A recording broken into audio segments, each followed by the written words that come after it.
Since we're dealing with appointment scheduling, our initial design might look something like this. An appointment involves bringing together a patient and a doctor in an exam room for a particular type of exam. And since we'll typically need to know the owner's information when we deal with the scheduling, it's important to have a reference to the client from the patient also. So if we model our system this way, anytime we saved an appointment, it's going to scan all of these objects for changes and save them as well.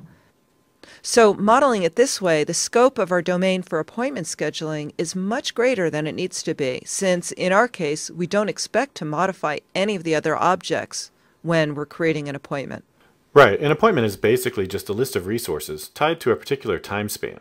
It models who, what, when, and where, but it doesn't ever need to change any of these associated concepts. As a result, we can simplify our design by eliminating most of these object relationships from the appointment class's design. Recall that for an object to be a good candidate for being an aggregate root, it should be the case that deleting that object should also delete the other objects within the aggregate.